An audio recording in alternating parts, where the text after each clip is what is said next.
I really do love when we get together and share the stories of the tribe. We hear everything that's going on and taking place. And we are confident there are a number of stories out there in the room and online with us that you have that we may not even be aware of, that maybe haven't been shared. And so, we're always looking for more to tell, more stories to tell. And so if something's going on, make sure you share with us and let us know. And then we can embarrass you as well and bring you on stage and as all the families. You will notice today when we are sharing the story of Nick NAUMOVIC and his family, that it is still a challenging story to tell. There is some just the trauma of everything that happened in the journey. And we kind of joked when we began this process that this was really a mini-series that we could have told the number of things that actually took place. Could have been 3 or 4 Sundays, and we got it down into about 30 minutes. And so you're getting there's more to tell, there's more to hear, but we're going to kind of condense it down today to make it work for us in the room. So thank you, NAUMOVIC family, for being willing to bare your soul in front of millions that will never be forgotten. So I'm glad you didn't say anything bad. So it was good. But first service was outstanding as we gathered together. So as we get ready to go into it, just kind of listen as you hear the different members talk about the things that are going on in their heart and the challenges that were a part of this. So let's watch the story. All right, Nick. So tell us, Halloween 2020, what was going on? I usually enjoy Halloween very much with the family. I dress up, go trick-or-treating with the kids. This Halloween, I was pretty much off my feet and really didn't enjoy it. Everybody else went out trick-or-treating. I couldn't even get up to hand out candy when kids would come to the front door. And again, I thought it was influenza, possibly. I started feeling better the next day on Sunday, although I believe we missed church. I noticed that. Yeah. I noticed you weren't here.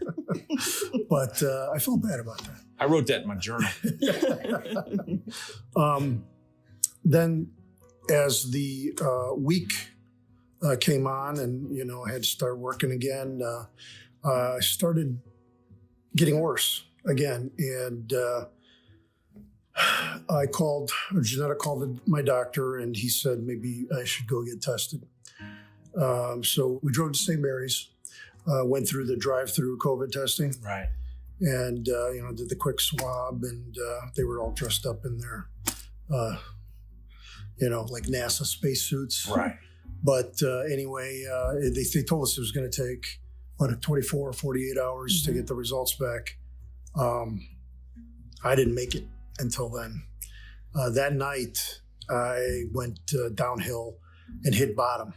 So I asked her to help me up to bed, and I couldn't even walk up the stairs. I basically did it on all fours, right? She was behind me just in case I toppled over. Last thing I remember is her putting me in the bed and covering me up. And that's it. That's all she wrote. So you get to bed, and that's kind of your last memory, and it's just that's it for a while. So Lindsay, this is kind of you've been witnessing this for a few days and seeing Nick not feeling well, and now all of a sudden here you are. And tell us a little bit about what was taking place. So that night I just got home I was at the gym, and I just got home, and my mom is passed out on the couch because she was sick as a dog. And then Nick was upstairs in his bed by then, sleeping. I put my little sister to bed, and when I was going back down the stairs, I could hear Nick just breathing really, really heavy, like labor breathing. And so, I heard like some moans here and there from him, and I just got a really bad feeling. So I went downstairs and I woke my mom up, and I told her, I don't like the way he sounds. something's not right. And, she tried to reassure me, like, he's been sounding like that the past few nights. I don't know what to do. So I went back upstairs and she followed me up there. And she went and saw for herself, tried to wake him up, shaking him awake, yelling his name. And she rolled him because he was on his side, turned away from her. So she rolled him on his back and his eyes were wide open. He was staring at the ceiling, non-responsive. So at this point, it's just pure panic. Yeah. How could it not be, right? Right. And so finally, I just said, that's enough. I grabbed my phone. I called 911. And the woman had me put the phone up to his mouth so she could hear him breathing. And she told us, he's not getting enough air. I'm going to call an ambulance right now. Someone needs to go downstairs and open up the doors so that they can just run in when they get there. So then she informed me that I would have to do CPR, which I had never done before. And so she asked me, can you get him on the floor? He needs to be on a flat surface. And I was like, I don't know about that. So at this point, my mom and my brother come upstairs and somehow we were able to get him on the floor. And the woman then told me exactly what to do to give him CPR. And she counted with me the entire time until the ambulance got there and the medics rushed upstairs. They cut his shirt off and they shocked him a few times until he finally yelled out and we got some reaction out of him. I think the whole time I was just...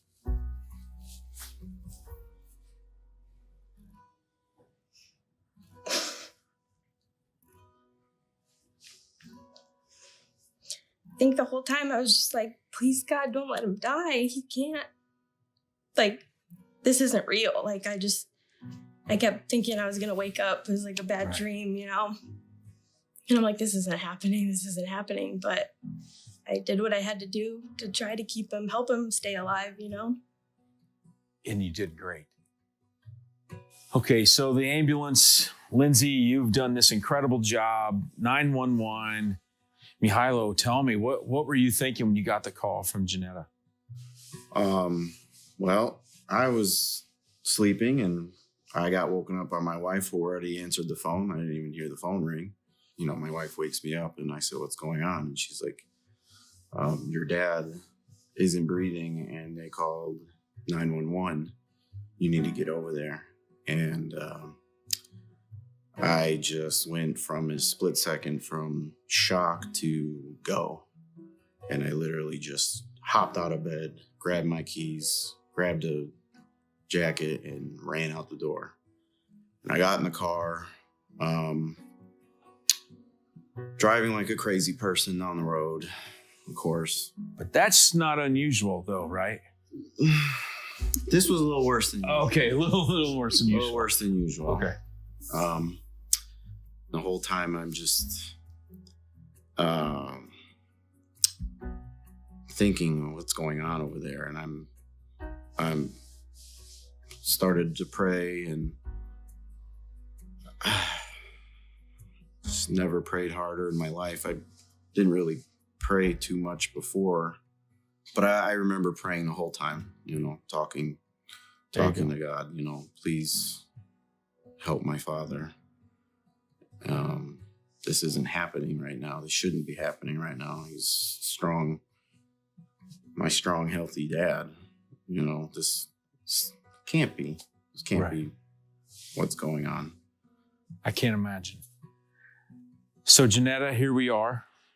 And we know, as Nick has, already talked to us about, that it's the next couple of months. He has very few, if any, memories from that night, feeling so bad. You helped him up the stairs. And so the next month and a few days, what's really happening? Definitely was just a roller coaster. It was a roller coaster of emotions. It was a roller coaster of just watching him up and down and never really getting any clear message from anyone that he was going to survive. They said if later they had told us if he did survive, that the possibility was that he could be on a ventilator the rest of his life. If he was off the vent, they didn't know what was happening, brain activity. And it was just very, very scary. I saw him one time when it was just a visit. And that was the only time that was just a visit. After that, it was, you need to get up here because we don't think he's going to make it. And, waking your kids up and telling them, get your clothes on. Doesn't matter what you have on, let's go. And it's time to go. Yeah. Wow. And so December 12th, that's really the critical moment in the medical journey. You called me about 6:30 that morning. Yes. And said, they're telling us Nick's not going to make it. Yeah. And we're gathering to the hospital. Mm-hmm. So we got there, and then I had called you, and you came. Yeah. And it was nurses telling me that it was time to let him go, that was the right thing to do for Nick because he had already been on the ventilator for so many weeks. His heart had already stopped at one point, and they had done CPR, brought him back. They were just afraid of the damage that had already been done to him. And he was physically wore out. Yes. I mean, there's just the beating he had taken. And I mean, that point, yes. I mean, I when you walk in and see your husband at that point where the ventilator wasn't working anymore and they had bagged him through his trach, and I could see him just perspiring because it was just such work for him. Right. And I was lost. I didn't know what to do. So Mihailo, you got there a few minutes before I did, and you went into the room and we're communicating with passion about your displeasure with the reality that the family was facing. I felt that when I walked in that all hope was given up. There was no more hope. And I couldn't believe it. I walked in there and I said, no. Like, I've seen him improve and I've seen him give me sign, look at me and blink and give me sign, answer questions. And I lean over to my dad and I say, Tata, which is Serbian for dad, do you still want to keep fighting? Are you there? Do you want to keep fighting? And my dad, who was just staring at the ceiling almost the whole time in a blank stare, his eyes turned toward me. I knew right then and there. It was, I can't stop fighting for my father. So I was pushing the nurses and the doctors to get him back on the ventilator. I guess they finally decided to try it again. And when they did, he was... So they went to get permission to do it again from the doctor. One more try. And we took a little walk to catch our breath and to get ready. And we were able to go back in the room, and we gathered around Nick and prayed as a family. And we were there and just prayed for healing one way or the other. And good news, the doctor gave the green light to hook back up, and Nick began breathing again. He did. He took it. He took to it this time. Yeah. And so then there's these moments where they asked us to go to a meeting room and give him a chance to clean Nick up and to kind of do some assessments, I believe. And they came and got us and asked us to come back in, and Nick was a little bit coherent, and we were able to pray again and to talk and just communicate, which 30 minutes ago, I don't know that anybody in the room really thought where we were at was even possible. Right. Absolutely. We're talking, Nick was on a ventilator for the total of 11 weeks, Yes. which is unheard of. Right. Yes. 11 weeks. Unreal. All right. So Nick, you're back with us. You had a nice little break. Yeah. Yeah, you can say that. You checked out on us. So all these references of, me showing signs, moving my eyes in response to questions, the, short snippets of consciousness, I remember none of that. Right. My first memory is waking up after being transported to Regency, waking up in my room and realizing that I can't move. Oh, man. I can't move my legs. I can't move my feet, my arms. And then obviously not knowing where I am. I didn't know where I was. So you're in the recovery center and they begin working with you. And so what happens next? What's the next step of the journey? Oh, I'm glad you brought that up. The You're next welcome. step was trying to, thank you. The next step was trying to speak. Thankfully, there was a nurse there who could read my lips because I realized I had a trach Oh, my and I God. couldn't talk. Yeah. My vocal cords were useless. They quickly told me why I was there. I had COVID. By the way, they asked me who the president of the United States was, and I had no clue. It's January 2021. I had missed Thanksgiving. I had missed Christmas, missed New Year. I was completely lost, but they explained to me that I was there to be weaned off the ventilator and that I might be there for quite a long time. This is an acute care long-term facility. I was going to be there months. It was going to take, obviously, a long time to wean me off the ventilator. It took 2 weeks.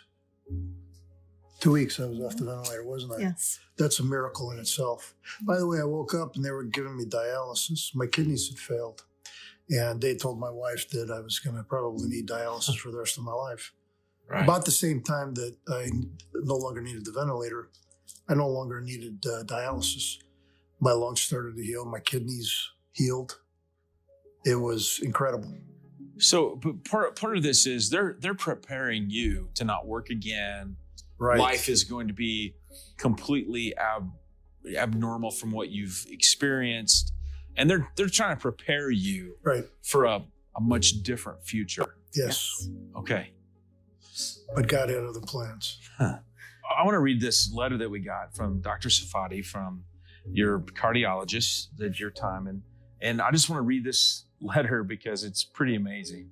It says, unfortunately, Mr. NAUMOVIC, a previous patient of mine, presented with worsening shortness of breath November 2020 with COVID-19. His hospital course was initially similar to many with this disease, whereby they develop worsening respiratory status and require advanced breathing support.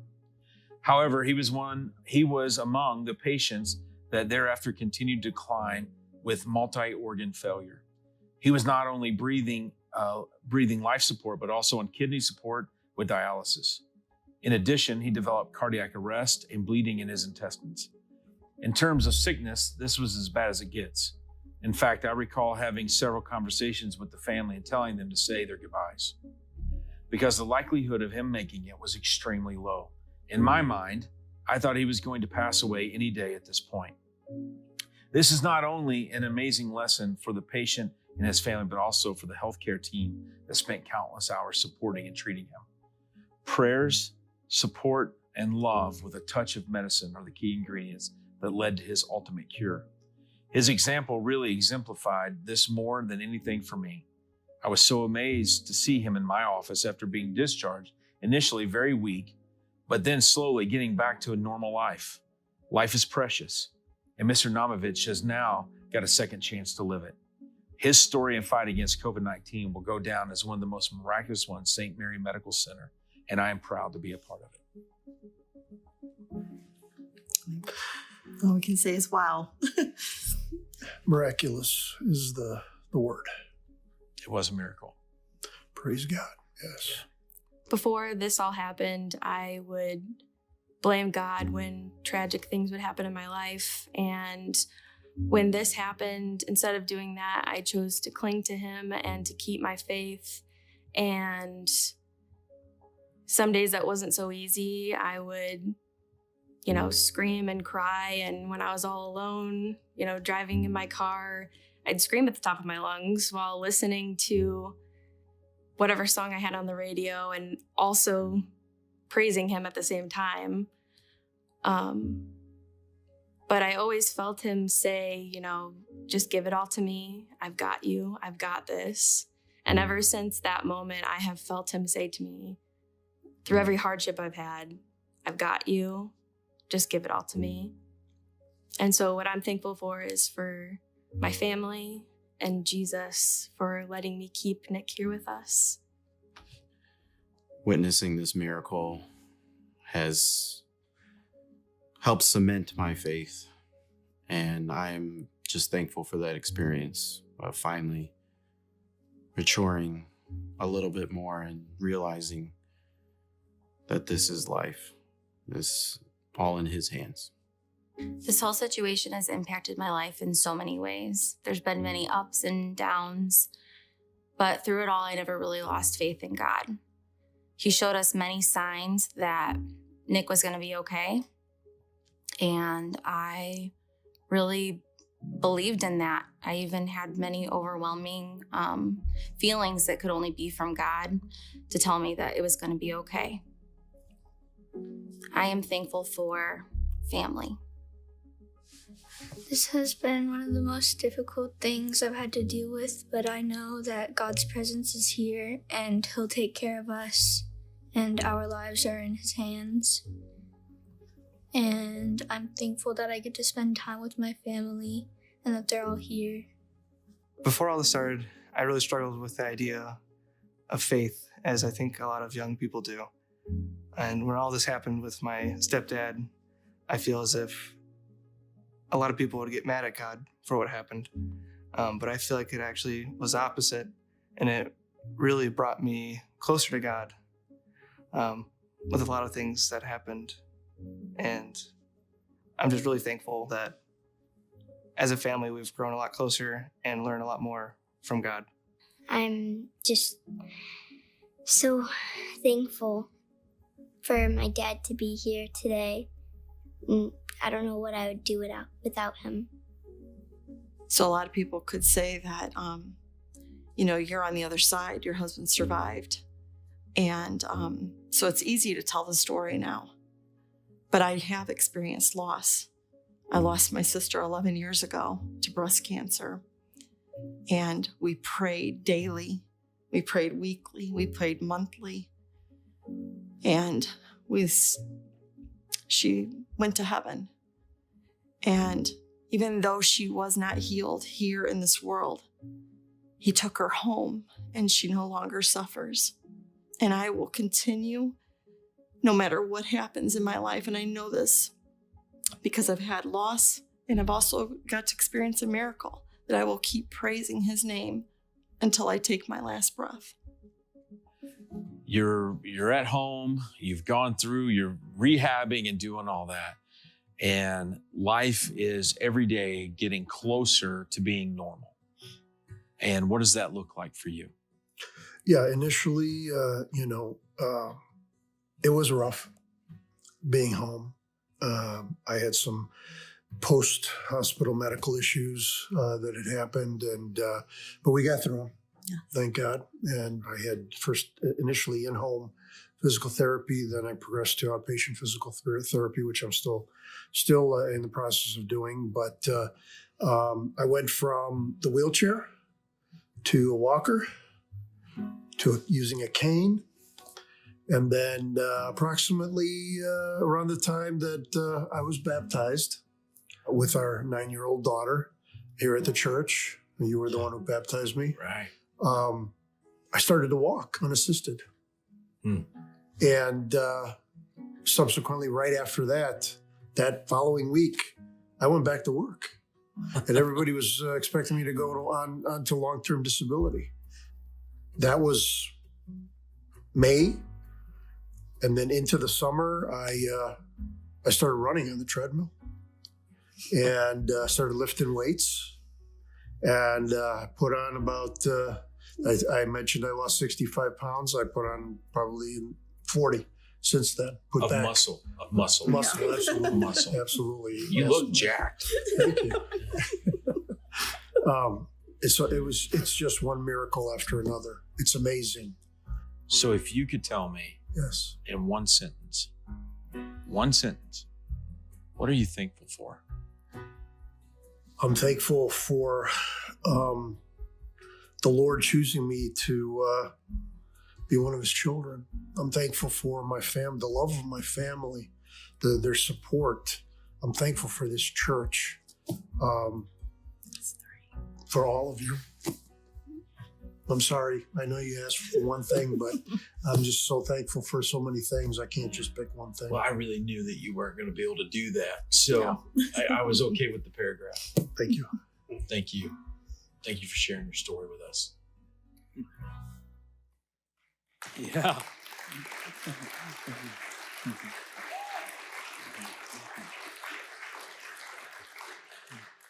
You know, one of the things that for me is I'd gone to Nick. He had told me he wanted to be baptized, and we actually talked. I didn't think about this first, but we actually talked about waiting until this November instead of last May. And I just said, with everything you've been through, let's don't wait. Let's go now. And I said, but because at that time you were using a walker, you just graduated from the wheelchair, and I said, listen, I'll come to the floor and I'll sprinkle you. Let's don't do the pool. And because he wasn't walking. And he said, no, if I'm going to get baptized, I'm getting in the pool. And I was really taken back. So the whole time he's coming down the stairs, I'm thinking, we're going to end up on YouTube because he's going down. I'm going to catch him. We're both going to get baptized. It's going to be great. But for him to get down that ladder and to have all of the tribes celebratory that day, if you were here last May when we did that, it was unbelievable. Unbelievable day. Unbelievable day. Yeah. So, Nick, just a couple of questions because, we've talked a lot the last few weeks and months and have talked about everything that your family went through, everything you went through. And so now what do you think are some of there's some challenges to being a miracle. There's some challenges. Yes. And so just, if you could just kind of talk to me a little bit about what that means. Well, as I mentioned in the video, on dealing with some post-COVID, post-hospital physical challenges that I'm in the process of overcoming with the help of many people, many good people in the medical industry. And but I think the most challenging thing is the post-traumatic stress that my family has been going through ever since. Right. And as you could see in the video, I was out of it for most of that whole hospitalization and stay. And I didn't feel any pain. I was out. I don't know where I was, but they were dealing with it every minute of every day and night. And I still see them every day. Any one of them, combination of them, a memory will come back. Yeah. We'll be talking about it, and I see them break down, and that's the toughest on me. I felt no pain. Yeah, they're the ones that felt all the pain, and I love you. Thank you for sticking with me and for your faith in the Lord. Yeah, so we're going to give you another crack at this. One thing you're thankful for. And, we as we've talked specifically about this, what it means to be thankful. And Yes. you had shared some things about the whole process and the outcomes. And so if you could share that, because it really is good. Again, I'm thankful to so many people, but the most grateful, I am most grateful to God for allowing me, us, our experience, I'm going to say our experience, because it was all of us, my loved ones, my family, my church, to share this with as many people as possible and spread God's glory, to showcase this miracle. It was everything about it is a miracle. And I can't thank God enough. I will thank him till my last breath. And I would do this, I would go through this again for God's glory, regardless of the outcome, whether I survive or not, because I know where I'm going if I don't. Yeah. And I just don't want my family to go through it again. Right. I don't want them to suffer the way they did. It was amazing that they're still sane, Yeah. But yeah. It appears they still like you. Most of them. Most of them. Well, we know that Nick, literally, you shared this message to friends and family around the world. Yes. And we know that there are several family members watching from wherever online today. And so we welcome you and thank you for joining us. And this has been one of those stories that we know not every story ends up as a miracle in the here and now, what we want to have happen. But this is one of those cases where God chose to intervene and miraculously healed on so many different levels, Amen. in so many different ways. It's just, thank you again for sharing. Thank you for being a part. We're so glad that you are here. We're so glad you're part of the tribe. Me too. Can you guys express your appreciation for the NAUMOVIC family? Yeah. Yeah. Yeah. That's good. Thank you.